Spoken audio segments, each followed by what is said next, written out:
Ladies and gentlemen, welcome to today's show in a legend major, the world news. My name is Dante. I am your host. Ladies and gentlemen, we have a breaking news around the world.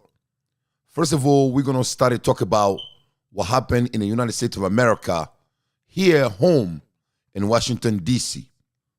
Ladies and gentlemen, in Washington, D.C., we had a big disaster that took place right in the heart and the soul of the United States of America. This is a very terrible news. There has been a killing of two young men. Their life has been taken away from them from nowhere. Imagine after you swear to serve your nation, couple of hours later, your life get taken away from you. That's what happened to two individuals in the United States of America in the New York City, in Washington, D.C. D.C. National Guard shooting, suspect identified as the Afghan national who had worked with the CIA before. So the gentlemen that have shot and killed the two American National Guard, the gentleman from Afghanistan, as you can see his picture. This gentleman from Afghanistan, he have a work for the United States of America as a whistleblower. Because when America was in Afghanistan, they had a several program. And part of the program was the people that can be like a translator, people that can tell them what's going on, people that can tell them where the suspect can be, where they can find the enemy. So part of that program, America have decided to bring a lot of Afghanistan here in the United States of America. And he happened to be part of that the group that came to the United States of America. And part of the program, America have decided to bring over 76,000 Afghanistan in the United States of America. And the gentleman that have killed the two National Guard, he arrived to the United States of America in 2021. That's when he landed in this country. So as you can see, he came here legally. He didn't come here illegally. He came because of the program that America have put in place. And the name of the program is called Relocation Allied Welcome. This was the way for the United States of America to give back to those that have helped them when they was in Afghanistan.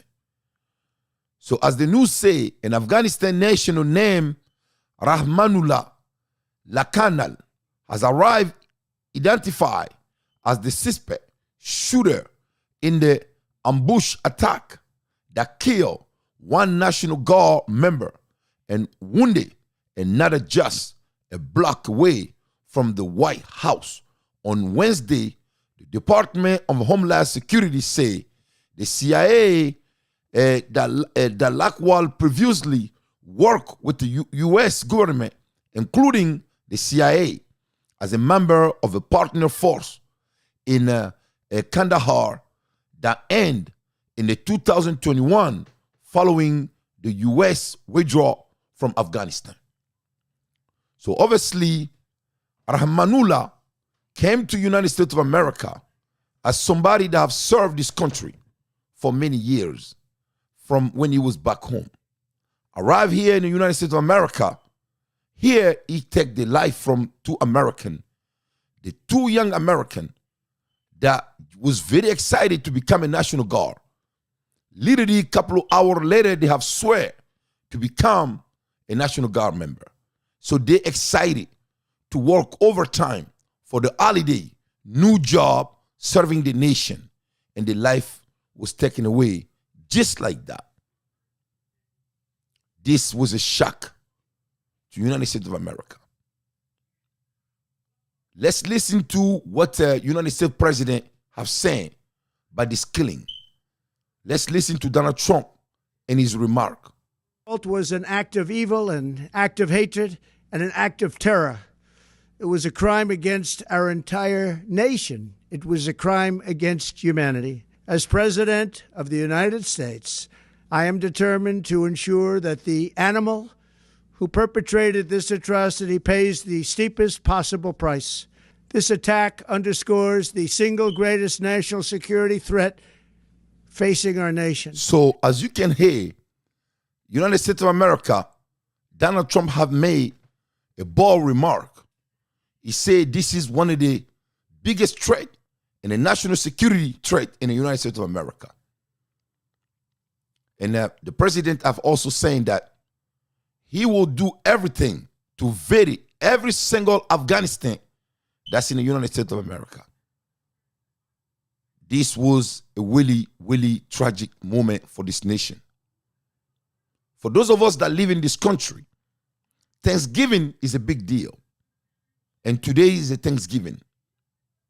And they were shot right before the Thanksgiving at a very young age, when they was very excited to serve the nation just like anybody will. So you can see, you can imagine as American how bad and how terrible and how horrific this must feel. And then when we look at it in a furthermore, in a deep context, imagine America have give back to this person. United States of America has been nice to decide to bring somebody from very poor country like Afghanistan. So this gentleman can come here so he can work and follow the American dream so he can provide for his own family. That's actually the part that's really tragic in this killing. So America was nice. America have decided to bring somebody here. Over 76,000 people. So they can really live the American dream. That was the way for America to say thank you to this group, because when America was in Afghanistan, America was fighting, and this was the people that was there working closely with CIA.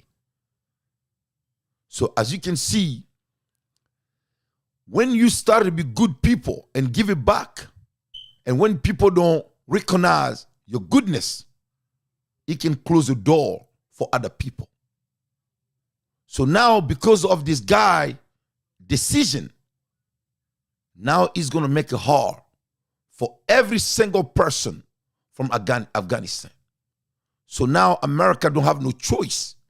America will be obliged to really take a look closely to every single people that from Afghanistan. This was a really tragic loss for United States of America. No one deserved this. No one should be killed like this. The two people that was killed, they are brave American. They are brave American. They was killed in the duty. They was killed while they was serving the nation. God bless the soul. This is not no need. America don't deserve this. America don't deserve this. This is one of the greatest nations in the earth that have decided to help people from very poor place in the world. I know a lot of Afghanistan people. They're very good people. In fact, Afghanistan people, they're some of the nicest people you can ever meet. Afghanistan are giver. Afghanistan are nice human beings. Afghanistan, the hard-working people. Because of someone bad decision, it finally to make harder for every single Afghanistan that live in the United States of America. America have called this attack terrorist attack, who shot 2 National Guard members in the DC, was let into country by Biden administration Operation Allied Welcome Program. So when Biden was in power, when Biden have decided to make an end of the war in Afghanistan, so there was a program that they put in place to give back for those that have helped American CIA while they was fighting. So if America can really imagine that someone under 76, 78,000 of people will come here and kill American citizens, they will never provide that Solomon. But ladies and gentlemen, this is what happened to Washington, D.C. This is a very terrific news. This is a very sad and a dark day for those people, family. The two young men that was killed, they was barely 30 years old. They just started working. 2 days in a job, they got killed.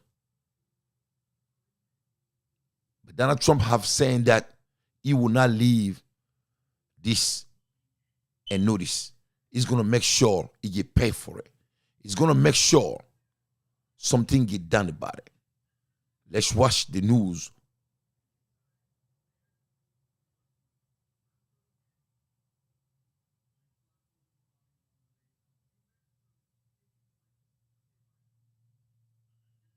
Act of terror.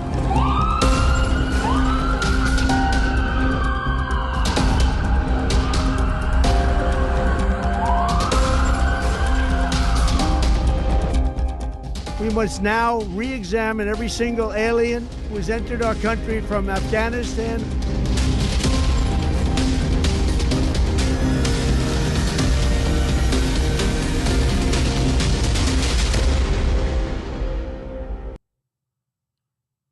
So now, every single alien, so that means every single person that come from Afghanistan will be looking at very closely, take a close look of the behavior, how they come to this nation, what they're doing now. Can they actually bring any value to this country? And if not, America will not be having no more choice by deciding to ask them to go back to the country. This was very tragic. And more to come in the story, and we will make sure in a Legend Major to give you all the information required and give you the world news. If this is your first time in our channel, please make sure you subscribe and press the bell so that way you will not miss any news that come from Legend Major. Ladies and gentlemen, let's go to our next topic.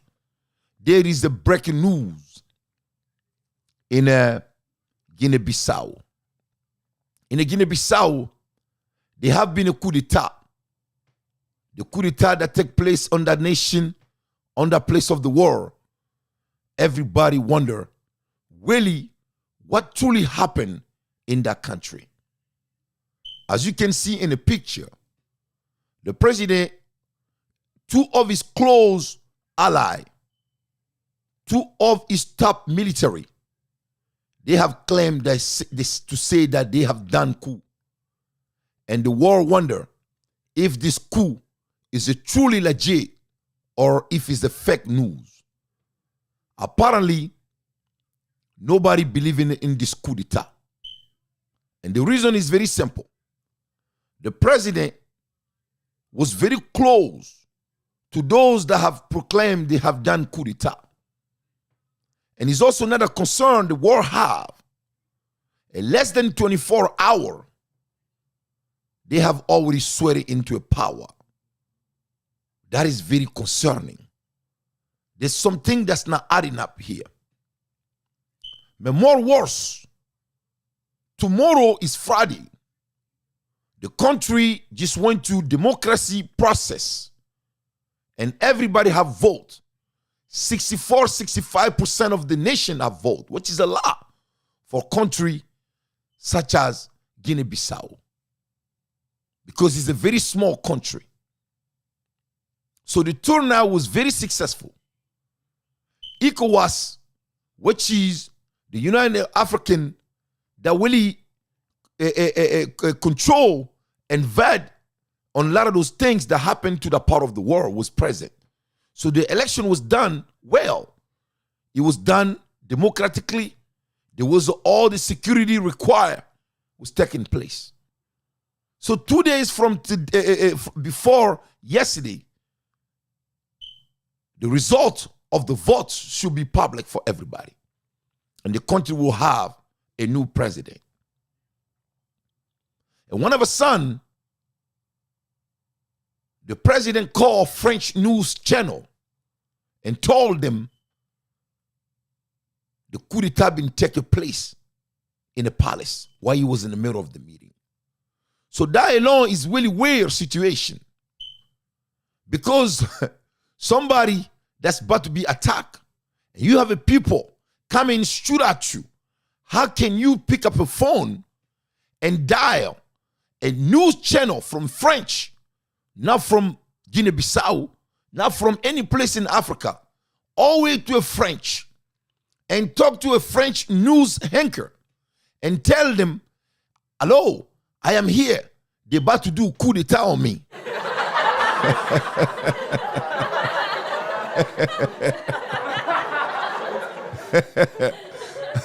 I don't know about you. I don't think I'm going to do that. I don't think if somebody will come and try to take my life, not only how I'm going to have the phone number of the French news person, and here I'm saving my life. I'm between life and death.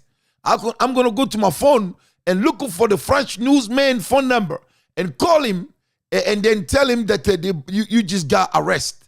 So that don't make sense. Right away, everybody believe this is some fake news here. Something is not right. So there's a couple of problems that we're going to kind of elaborate on it, ladies and gentlemen. First thing, the way the coup d'etat happened, 48 hours before the final result, the coup d'etat take place. That don't make any sense. That's the number one. Number two, the people that have done a coup d'etat is the closest ally of the president. So when the president became a president, the people that was protecting him, they take 1 year to make sure they put every system in place for his security. So that was another ad. Because if a military will provide a coup, it should come from somebody else. It should not come from the people that's really working for the government. That don't make sense. That's not how usually a coup d'etat happen in that part of the world. That's the second concern most people have. The third concern, the president have lost. Everybody know he was not a people person. In other words, he served his country for 4 or 5 years, and this was the second tour for him to serve his country. However, his first term was not successful. He have done a lot of bad things. He didn't listen to people. He did not get along with his congressmen. He actually have cancelled the Congress several times. So he went through a lot of tough time. So he was not looking at it as somebody that was a dependable. He was not a people choice. The opposition leader, he's been in opposition for years. He have really run very good campaign, and everybody known that he was in a position of winning. And this gentleman is really a people person. Everybody know that he will bring the change required for that country. However, next thing we know, yesterday, around 12 p.m., the coup d'etat took place. The opposition leader, he fled out. The CDAO, what they call ECOWAS in English, in French CDAO, they came and risked and saved the life of the opposition president. And Umaru Ambalo was arrested. And this morning, again, less than 24 hours, the new president swore in power for transitional power for 1 year. So before we go even any further of the on our critic, remember this part of the world, This is the 12th coup d'etat in this part of the world. 12. The 12th coup d'etat in this part of the world. 12th time. So why the coup d'etat took place in this tiny country? Why the coup d'etat took place in the tiny country? What was the reason? So the gentleman that done the coup d'etat, he claimed that there has been a lot of drug cartel coming in, and there had been a foreign power involved, where they was about to really create a civil war and put somebody in power that will do a drug trafficking, because that part of the world is known as a big drug cartel place. That was his reasoning. So let's be clear. That argument is not sustainable, because if anybody know geopolitics, Guinea-Bissau been a big drug cartel since the beginning of the civilization of that nation. Guinea-Bissau took its independence in 1974. The country used to be colonized by Portuguese. That part of the world is known as a drug cartel. So let's be clear here. You will not do a coup to somebody that's not even in power, and because you are worried about drug cartel.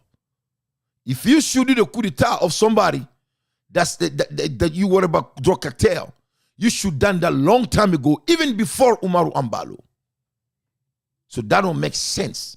We gotta take the argument out of the table. That's crap. That's crap. Don't even go there. Don't even go there. So the argument that you did a coup d'etat because you're gonna fight for drug cartel, because they was about to run drug trafficking program with the new president, that's not true. That's a lie.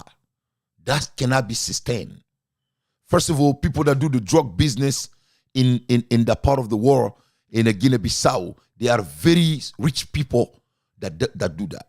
The regular people in Guinea-Bissau, they're innocent. They actually took drug because of the poverty, so they can get by. They took drug so the 24-hour can pass by very fast. So if you're going to do a drug fight, a drug war, you're not doing it for the population, because they don't benefit from it. They're so poor, they cannot even do the trafficking. They don't have no money. They don't have no school. They don't have no healthcare system. There's no money there. It's an agricultural country. They live 80% on cashew business. So the population are innocent. So I don't know if that will give you enough reasoning or enough reasoning to do a coup d'etat. That don't make sense. So why he did the coup d'etat? The only way we can know this is happening, this coup d'etat is a fake coup d'etat. The world believed that Umaru Ambalo, he have decided to pass on the power to his close ally, which is a military friend, because Umaru Ambalo himself is a military. And the guy that became a president, that's one of the closest friends of Umaru Ambalo, as you can see. Because he have lost. Everybody know the gentleman that have won, and he didn't want him to lead the country, so he have decided to do the coup on himself. That's the only argument that can be sustainable. Because here's the fact. The president Jazz, the opponent, his name is Jazz. If Jazz was elected tomorrow and sworn into office, the same military will serve him. And that same military group can fight for the drug cartel, because they will serve the nation, but under the leadership of Jazz. So if a fighting drug cartel was really the problem, there's nothing that will stop Jazz, the general to work closely with the new president, which is General Harla Ntam. He could work closely with the President Jazz to do the same fight. But he decided to do the coup. Why? Because they don't want to change. They want to distract the political party, the democratic process. And here, let's listen to the opponent that have fled the nation and now is under protection of ECOWAS. Let's listen to what he say in French, and I will translate it for you. Bonjour Fernando Dias. Oui, bonjour. Êtes-vous en sécurité actuellement? Oui, je suis en sécurité parce que le pouvoir voulait m'arrêter à cause de cette faux coup d'État. Je demande à CEDEAO, à l'Union africaine, aux Nations unies pour moi garantir la sécurité parce que le pouvoir, jusqu'à maintenant, on voulait nous faire mal. La commission électorale n'a pas pu donner les résultats. Vous avez bénéficié du soutien du PAIGC. Vous considérez avoir gagné l'élection présidentielle?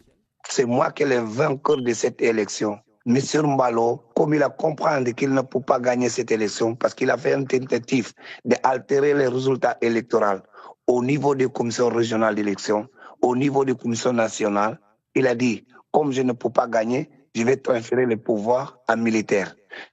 So as you can hear in French war, the opponent have been very clear. They ask him if he stays safe. He said, yes, I am safe. I am under the protection of a United Nations and protection of a CEDEAO, which is the ECOWAS. They say, what happened to you? He said, I have won, fair and simple. And tomorrow, they will make that public to everybody. Instead of that, the previous president, which is Mbalo, he have decided to pass on the power to his close friend. And that's what happened. So now what's next? What's going to happen now? The world going to stay here and watch this happen to this great nation? Are the world going to stay here? The UN going to stay here and watch democracy get sabotaged in front of their eyes? What's next? Are the ECOWAS going to stay here and let the democracy be sabotaged and get assaulted in front of their eyes? Something must be done. This cannot be a way to become a president in 2025. This is not a problem of Guinea-Bissau. This is a problem of the world. We as a people, we must decide if this is the new way to become a president. The world needs to say that so that way everybody can start to learn how to fight, so everybody can make sure they become a gangbanger, so we can all decide to run from presidential election like this. I said it again so I can be clear. What just happening in a Guinea-Bissau, this is not a problem of a Guinea-Bissau only. This is the problem of the world.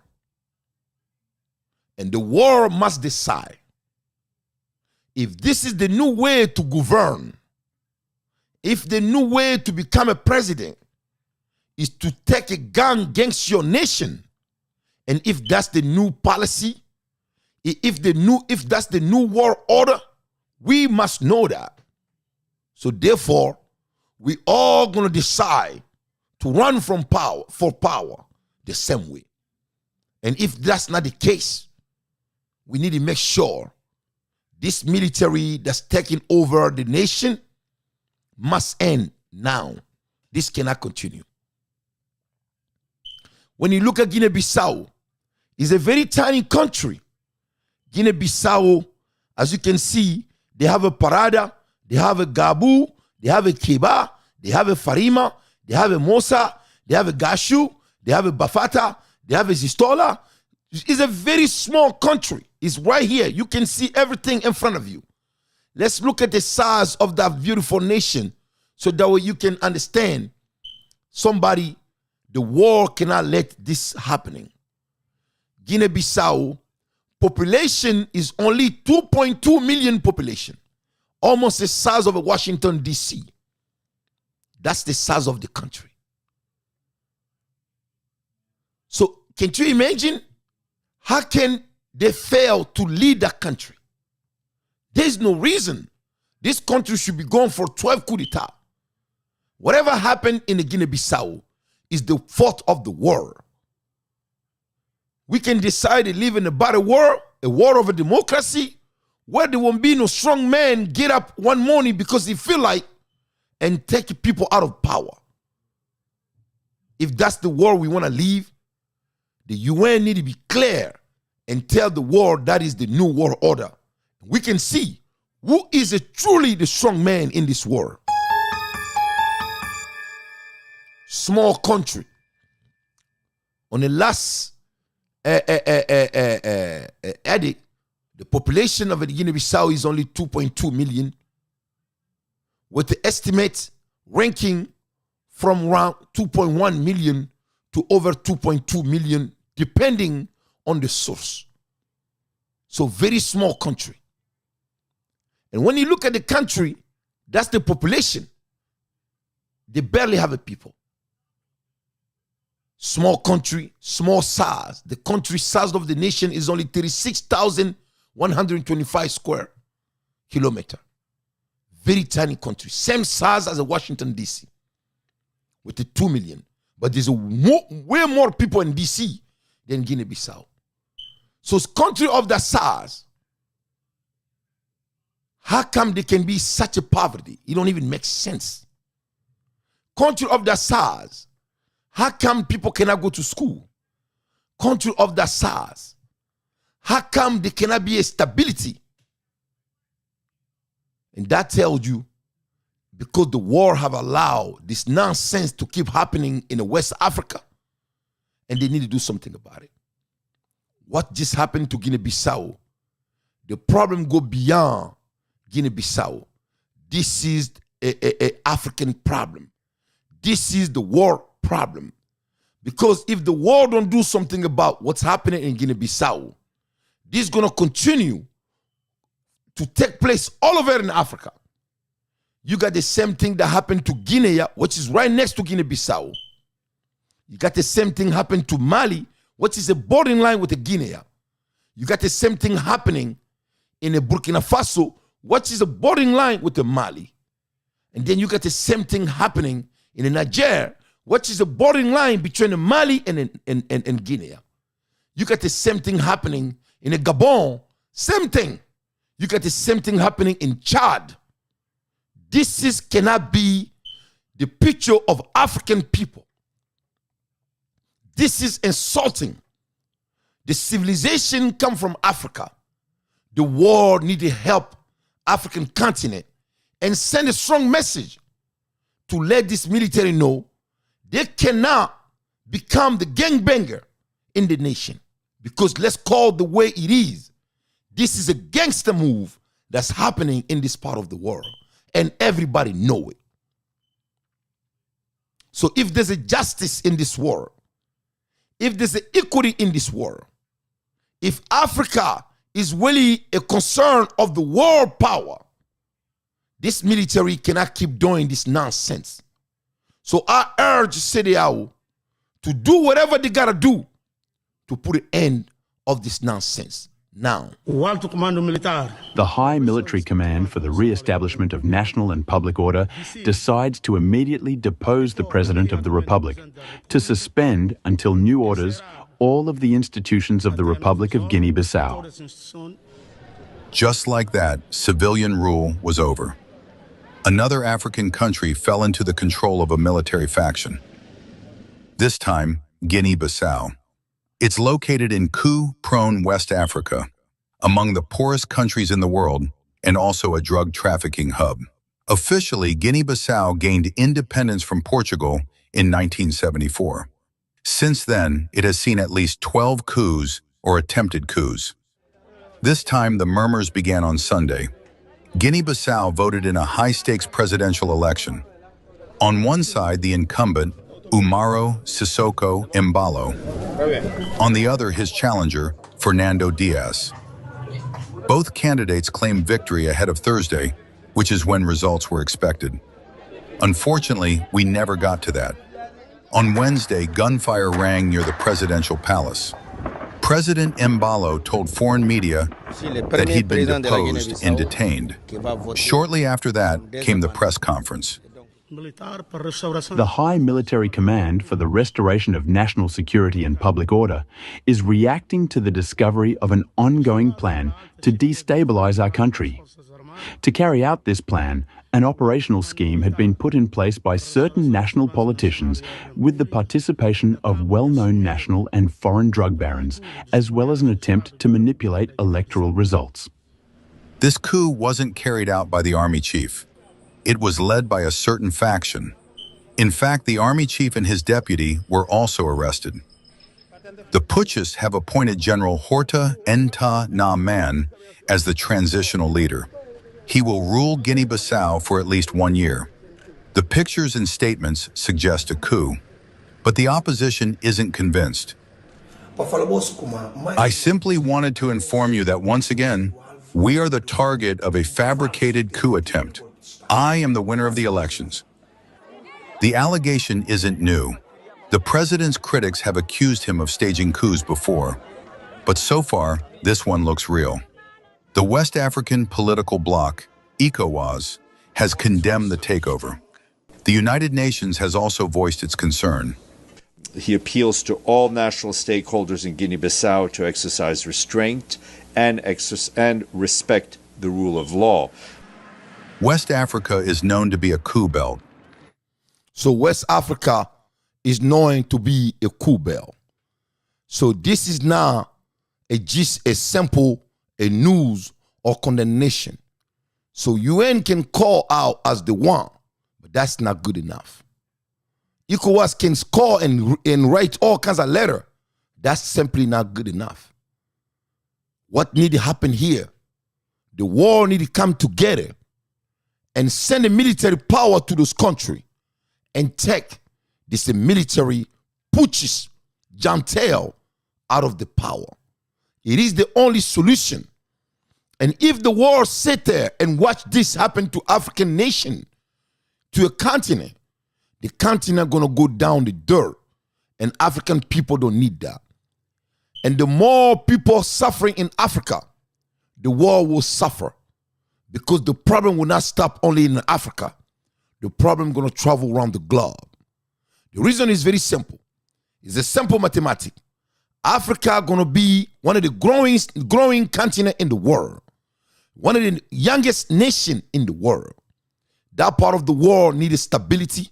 That part of the world needed true leadership, sounding leadership. And right now, the world know that. People went to the best school in this country. People went to the best school in the diaspora in the African continent. They know mathematically, if we let the country be led by putschists, by military junta, we know the end will not be anything nice. It's like allow a mob leading the nation. There is no difference than what's happening in West Africa. So coming out with a simple reading couple statement is a laughable. It's a simple laughable. It's a laughable. And it's not admissible. So the simple statement is not good enough. That's the same thing that happened when they do coup in Chad. It's a laughable. That's the same thing that happened when they do coup in Gabon. It's a simple laughable. That's the same thing that happened when the coup took place in Guinea, which is next to Guinea-Bissau. It's a simple laughable. That's the same thing happened when the coup took place in Mali. It's simple nonsense. That's the same nonsense that took place when the coup took place in Burkina Faso. And I can count it into tomorrow. Same thing is happening in Sudan. Africa don't deserve this. Africa don't have a lack of a human capacity. We have an oligarch in this part of the world that don't want the continent to be buried.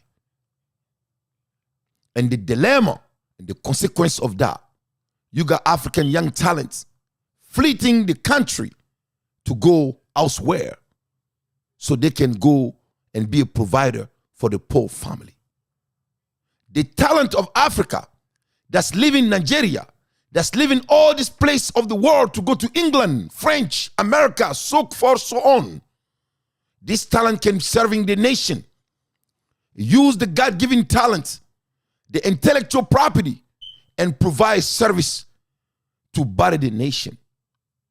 But into Africa have a stability, sounding politic. Africa can never become a country that can, a continent that can serve himself. And the world can do something about it.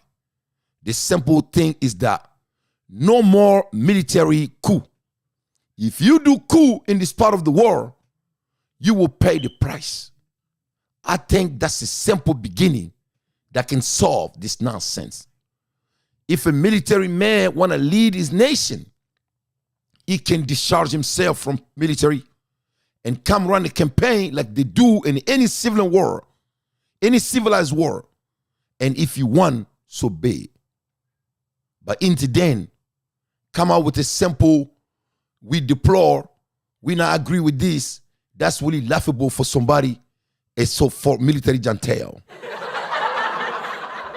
That is a laughable for military jantel. So on the same notes, we just got a news. Senegal President Bassirou Diomaye Faye, he have really called for urgent meeting. I like the way Diomaye Faye is acting. He have asked ECOWAS that they must do something about this nonsense. And that's the letter, as you can see in front of you. The president of Senegal, he have made very clear that what's happening in Guinea-Bissau is simply unacceptable. He have also saying that Senegal was there. The election was legit. The vote was very well done. He cannot believe how this nonsense take place when 48 hours later, the country should know who should be leading the nation. So Diomaye Faye have made very clear that they cannot keep nobody and arrested. They must free Umaru Ambalo. And through it all, Diomaye Faye have decided to send a jet to go get Umaru Ambalo, the one that have proclaimed that they have done a coup on him. And when the jet arrived to Guinea-Bissau, because Senegal and Guinea-Bissau is not far from each other, they have a borderline. And we have a news from French channel saying that Umaru Ambalo have arrived in Senegal, that everything is okay with him. So far, the president that have claimed that they done coup to him, which is Umaru Ambalo, is okay right now. He's not under arrest. He's in Senegal. Everything is okay because the president of Senegal have made clear they cannot keep him arrested. And the other gentleman, which is the one that proclaimed to win, he also free. He's been, his security is guaranteed by UN and ECOWAS. So now it's very funny. We have so-called new president. He didn't do nothing to become a president.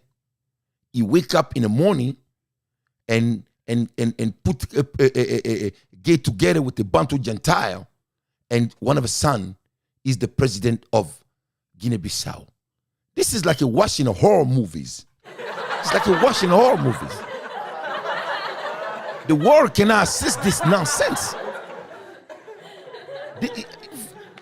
You know, personally, it's a shameful to say here, to talk about something like this in 2025.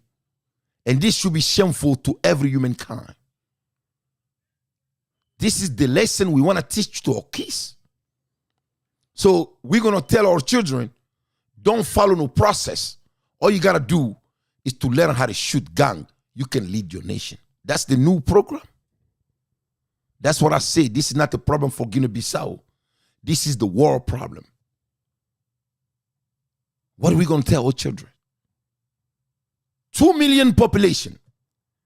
Very small country. They barely have anything for the nation. the country is tiny as a tiny can get. If you take the water portion out of the nation and the land portion out of the nation, is barely a land. If you look at the water area of the country, is 8,000 kilometers. And then the land where they can provide meaningful things for the family is only 28,000. Are the world going to sit there and look at 2 million people suffering since 1974? Are the world going to say here, in a nation they have faced 12 coups? Come on. We as a human being, we way better than this. We are way better than this. This is simple letter of a slogan is really insulting to any man that have a capacity of intelligence. African need to be looking at themselves in the mirror and do something. I really applaud Jamal Faye for his bravery, but I don't think that's good enough. I think ECOWAS and African Union need to send a troop on all of this country, begin in Mali, Burkina Faso, Guinea-Bissau, and take all this knucklehead out of power, include Niger. I personally do not have a respect for any man on the matter that think not having the integrity will make you a leader. A leadership is the art of a people that have an integrity. Somebody that don't have a moral value can never call himself as a leader. Your job is to serve the people and guarantee and protect the Constitution. The job of a military is not to take the power by force. That's called gentile. And the world do not need to lead with people like that. Let's make that clear. Ladies and gentlemen, let's go to Nigeria. After that, I have a talk about that program. Ladies and gentlemen, Nigeria, as you all know, Donald Trump have a make very bold speech regarding of Nigeria security crisis. President Trump have saying that Nigeria are killing Christian. And later on, he have really bring his tone down, which is good thing. So the crisis of Nigeria is a very, very complex. Nigeria have a rebellion. It's called Boko Haram. With that group of people, they have a made very clear. They do not want anything that's not belong to a Muslim. It's called Boko Haram. So in other words, if something is not holy, if something is not Quranical, if something is not halal, they don't want it. They call it haram. It's an Arabic word. And Boko Haram behavior is not just for Nigerian Christian or Nigerian Muslim or Nigerian non-believer. Their behavior, whoever can stop them, they will kill you. Anybody that don't agree with them, they will kill you. If you not with them, you're in trouble. That's been the case for years. So when Donald Trump got up and said that he's going to send a troop to that part of the world, I think that was the wrong approach. And I think somebody have advised Donald Trump to back down, and he have. So when you look at it, ever since Donald Trump have talked about that, they have come to agreement. America have decided to send help to Nigeria so they can get out of that. So after many days of a hard work by security force and the government representative, Abdul Razak, is excited to announce the freedom of a 38 person who were recently adopted as attacked on that part of the world. So obviously, there's something that's getting done about it. So far, around about 38 people has been free because America have decided to send the help financially, sharing intelligence power, and sharing information with Nigeria and America so they can really try to do something about this. And I think that is the sounding process. That is the way to really come to a good conclusion. So just recently on November 24, Boya Anna Nunga, a special advisor to President Tanubu,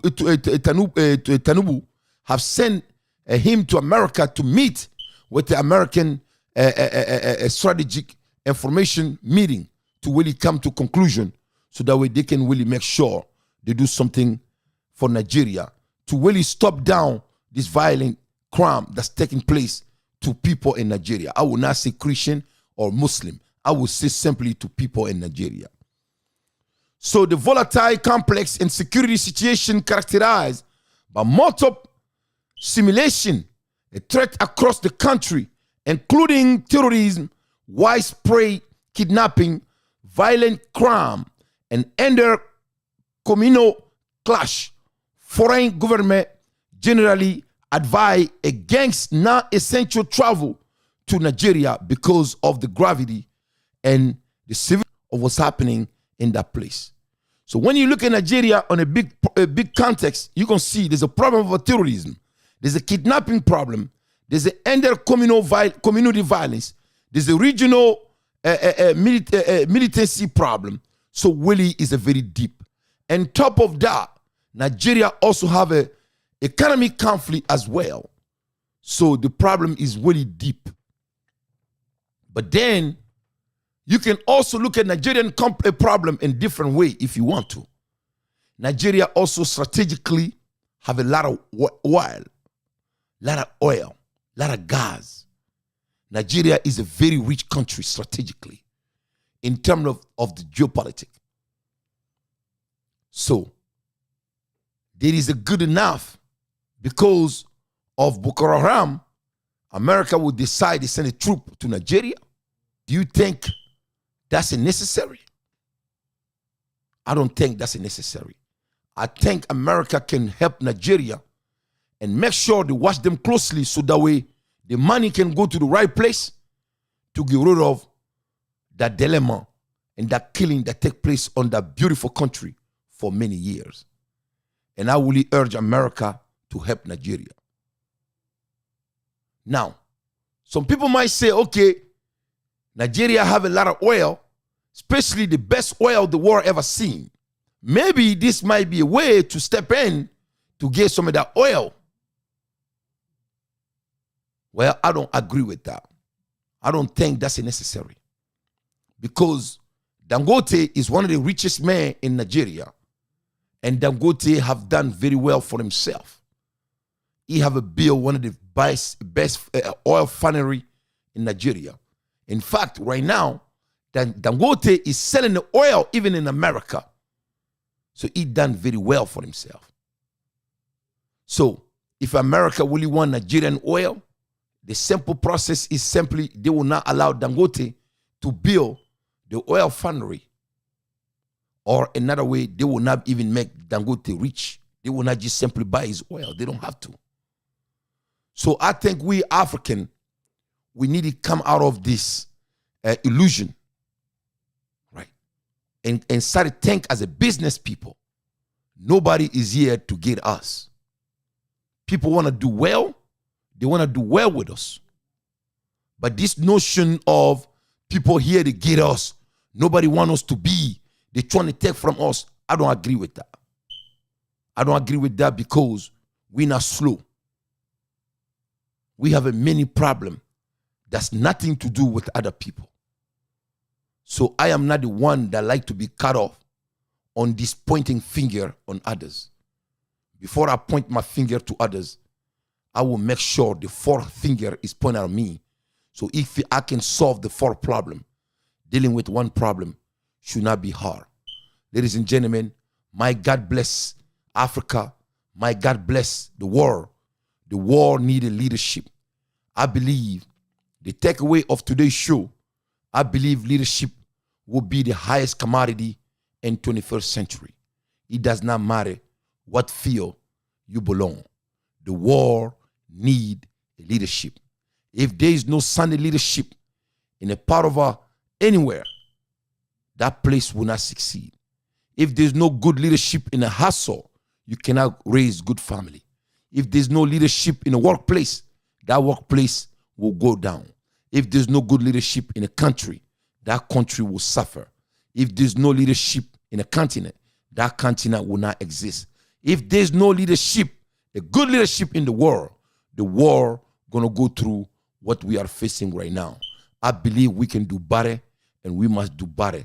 Africa cannot be led by people that don't want to do nothing, a military that put the country uniform on and become a vagabond. This is what I have for you today, ladies and gentlemen. Into next time, ciao. Talk to you later. Bye.